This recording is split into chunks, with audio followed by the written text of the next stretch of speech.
प्रिय विद्यार्थियों नमस्कार। आज हम लोग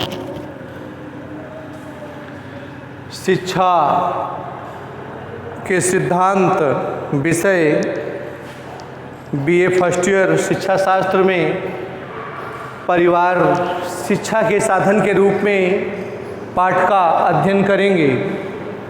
तो परिवार को इंग्लिश में फैमिली कहा जाता है, FAMILY फैमिली। परिवार शब्द अंग्रेजी के फैमिली का हिंदी रूपांतरण है। अंग्रेजी में फैमिली कहते हैं, हिंदी में परिवार। यह लैटिन भाषा के फैमुलस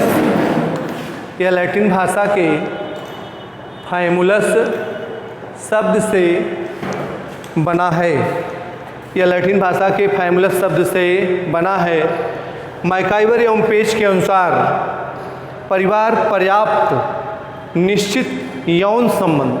फैमुलस शब्द से बना है, 1 मिनट। फैमुलस शब्द से बना है।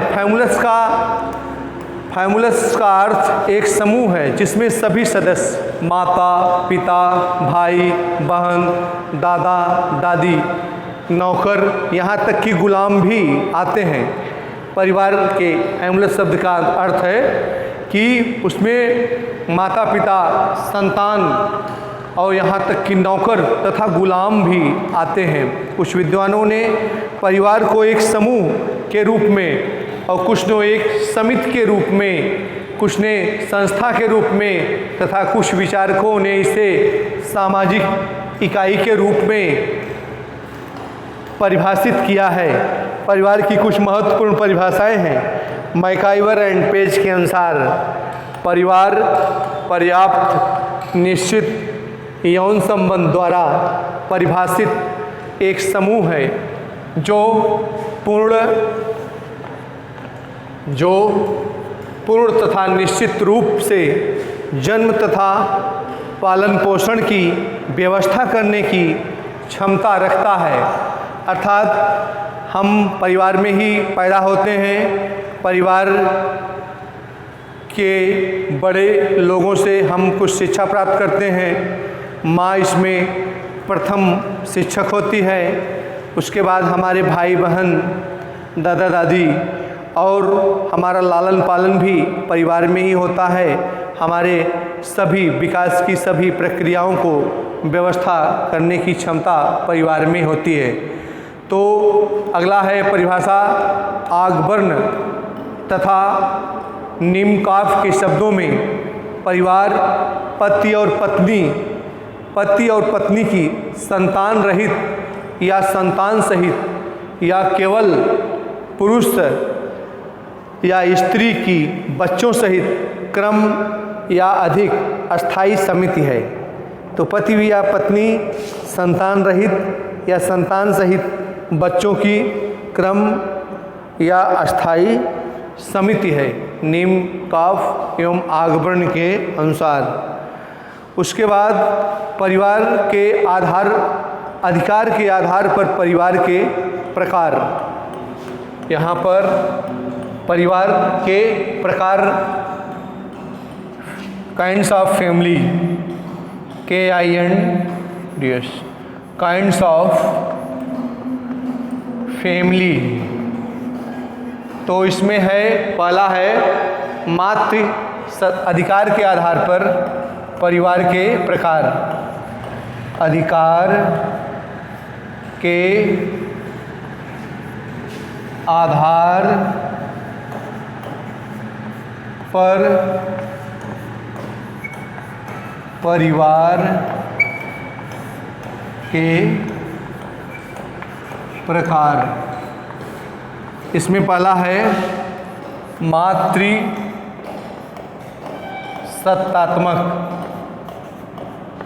सत्तात्मक परिवार। तो अधिकार के आधार पर परिवार के प्रकार में पहला है मातृसत्तात्मक परिवार। तो जिस परिवार का नियंत्रण माँ अथवा पत्नी में केंद्रित होता है, माँ अथवा पत्नी में केंद्रित होता है, उस परिवार को मातृसत्तात्मक परिवार कहते हैं। ऐसे परिवार में कोई स्त्री परिवार की कर्ता होती है तथा उसी के द्वारा दूसरे सदस्यों के अधिकारों व कर्तव्यों का निर्धारण किया जाता है। अर्थात पूरी इसमें मातृसत्तात्मक परिवार में स्त्री ही पूरी परिवार की कर्ता धर्ता होती है। और आज भारत की अनेक जनजातियों में ऐसे परिवार पाए जाते हैं जिसमें नायर, खासी, असम के पूर्वी भागों में रहने वाली जनजातियां हिंदू तथा ईसाई परिवार में इसी प्रकार के परिवारों का प्रचलन है।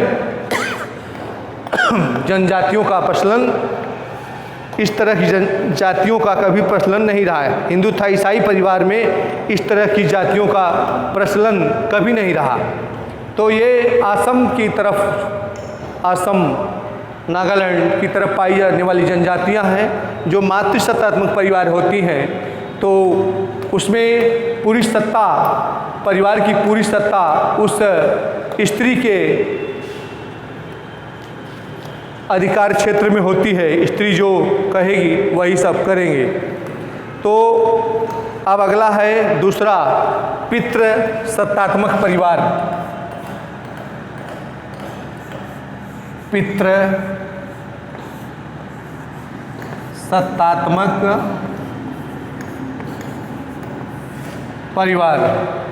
तो पितृसत्तात्मक परिवार पुरुष प्रधान होता है। इसमें परिवार की सत्ता किसी पुरुष के हाथ में निहित होती है जिसे परिवार का कर्ता कहते हैं। ऐसे परिवार में पुरुष ही अन्य सदस्यों का कर्ता होता है। उसे जैसा आदेश करता है वैसा वह उसके पालन कर्तव्यों का निर्धारण करते हैं तथा उसी का परिवार संपत्ति के उपयोग तथा वितरण पर अधिकार होता है।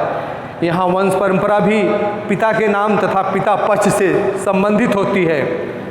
यहाँ वंश परंपरा भी पितृसत्तात्मक परिवारों की संख्या भारत में ही नहीं बल्कि संसार के सभी भागों में सर्वाधिक है। भारत की ज़्यादातर जनजातियाँ भी धीरे धीरे पितृसत्तात्मक परिवार बनती जा रही हैं, विवाह के आधार पर परिवार। अब हम अगला देखेंगे कि विवाह के आधार पर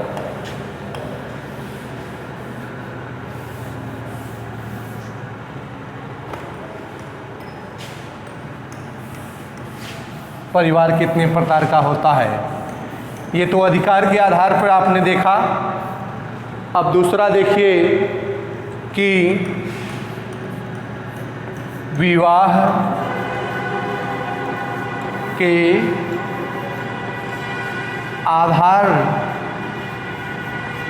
पर परिवार का वर्गीकरण क्या है। तो विवाह के आधार पर परिवार को 3 भागों में बांटा गया है। एक विवाही परिवार, बहुपति विवाही परिवार, बहुपत्नी विवाही परिवार।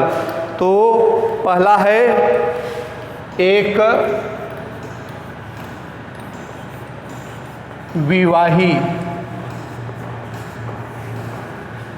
परिवार। एक विवाही परिवार जब पुरुष अथवा स्त्री द्वारा एक विवाह करके परिवार का निर्माण किया जाता है। जब पुरुष अथवा स्त्री द्वारा एक विवाह करके परिवार का निर्माण किया जाता है तो उसे हम एक विवाही परिवार कहते हैं। इन परिवारों में कोई भी व्यक्ति एक जीवन साथी के होते हुए दूसरे से संबंध स्थापित नहीं कर सकता। इन परिवारों में एक जीवन साथी के होते हुए कोई भी व्यक्ति दूसरे से संबंध स्थापित नहीं कर सकता। आज सभी हिंदू, ईसाई, जैन, बौद्ध, सिख परिवार इस श्रेणी के तहत आते हैं। भारत में जैसे जैसे विभिन्न जातियां सभ्यता के संपर्क में आती जा रही हैं उनमें एक विवाही परिवारों की संख्या बढ़ती जा रही है। तो एक विवाही परिवार अर्थात एक पत्नी से विवाह करता है और एक पत्नी के होते हुए वह किसी भी दूसरी शादी विवाह नहीं कर सकता, संबंध नहीं बना सकता। दूसरा है बहुपति विवाह परिवार।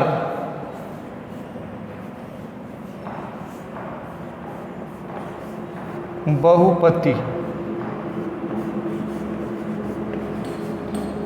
विवाह परिवार। बहुपति विवाह परिवार में भारत में परिवारों का एक अनोखा रूप बहुपति विवाही परिवारों के रूप में देखने को मिलता है।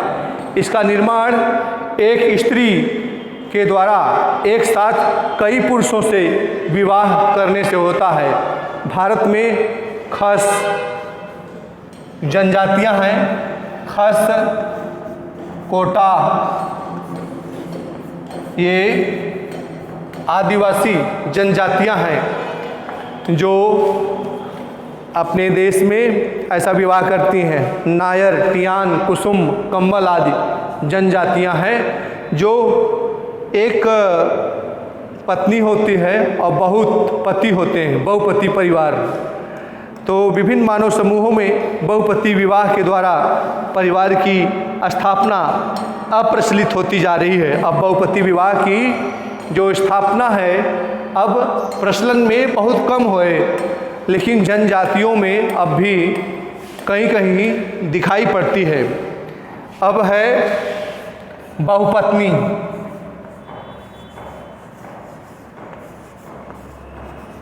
बहुपत्नी विवाह।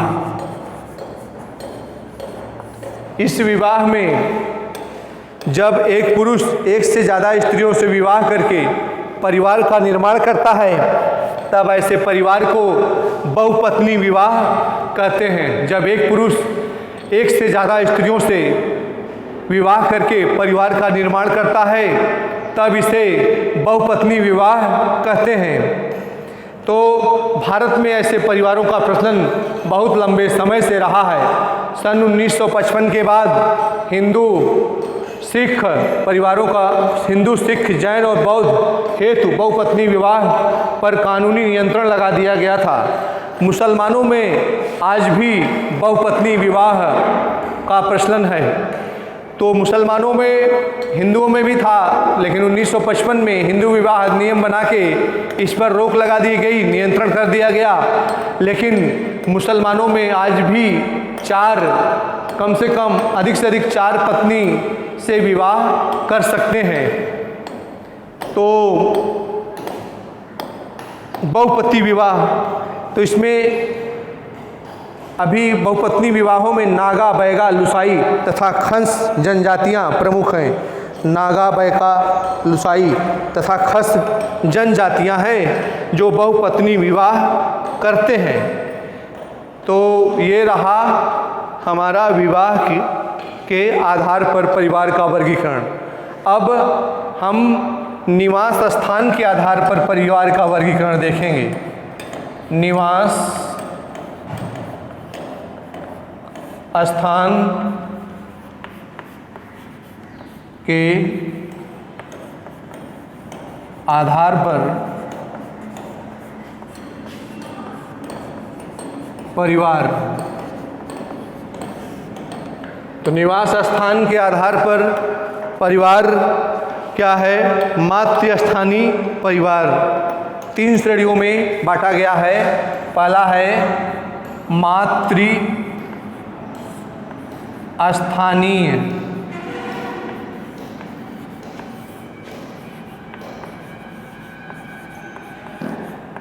परिवार।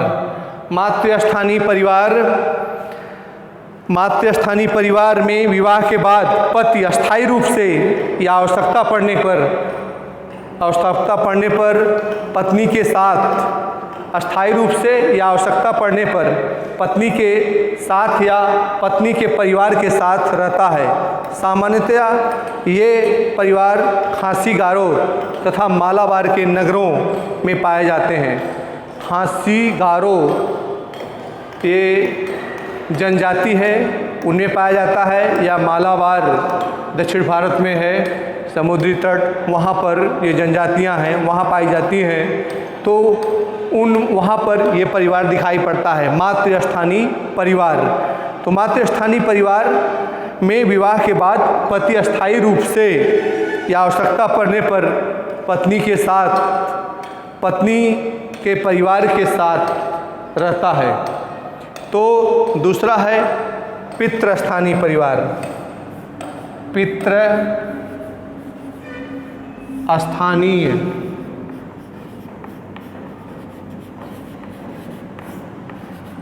परिवार। पितृस्थानीय परिवार में जैसा कि सामान्यतः होता है, विवाह के बाद पत्नी पति के यहाँ, पति के परिवार में निवास करती है। पत्नी जो है, जैसे हम सामान्यतः विवाह होता है आजकल जो समाज में होता है, विवाह के बाद पत्नी जो है पति के घर पर निवास करती है। और हिंदुओं में ज़्यादातर पितृस्थानीय परिवार पाए जाते हैं। तो पितृस्थानीय परिवार में पत्नी जो है पति के घर पर रहती है और मातृस्थानीय परिवार में पति जो है पत्नी के घर रहता है। और नवस्थानीय परिवार, नवस्थानीय परिवार में इस प्रकार के परिवार में विवाह के बाद नव दंपत्ति अपने परिवारों में पृथक अपना नया परिवार बना लेता है। नवस्थानीय परिवार, नवस्थानीय, जैसे किसी का नया नया विवाह हुआ और अपने परिवार से अलग होकर वो दंपत्ति अपना अलग से घर मकान बना के रहने लगता है, तो उसे नवस्थानीय परिवार कहते हैं। अब वंश के आधार पर परिवार के प्रकार, वंश के आधार पर परिवार के प्रकार। तो वंश के आधार पर मातृवंशी, पितृवंशी और ये सब पाए जाते हैं।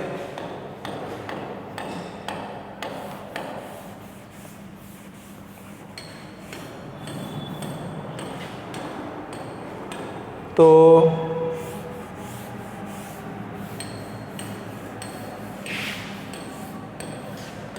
वंश के आधार पर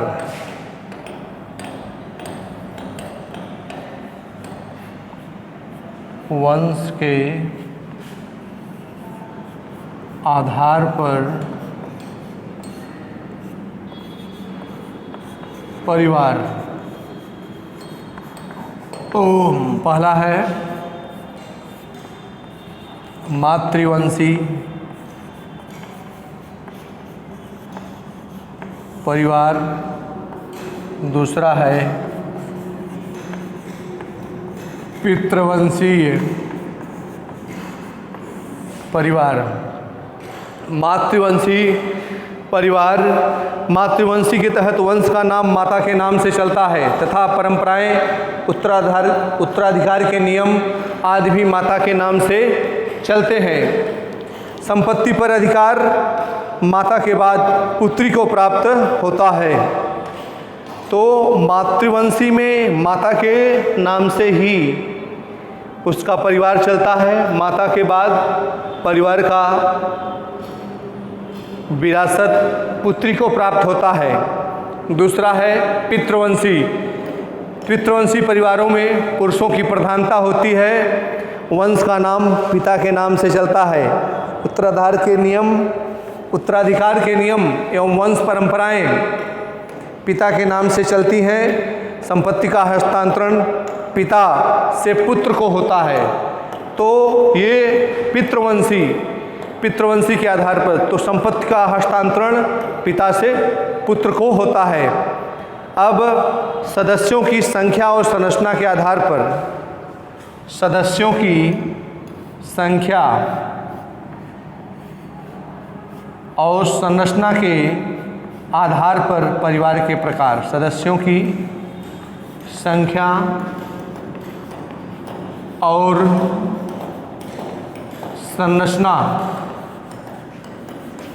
संरचना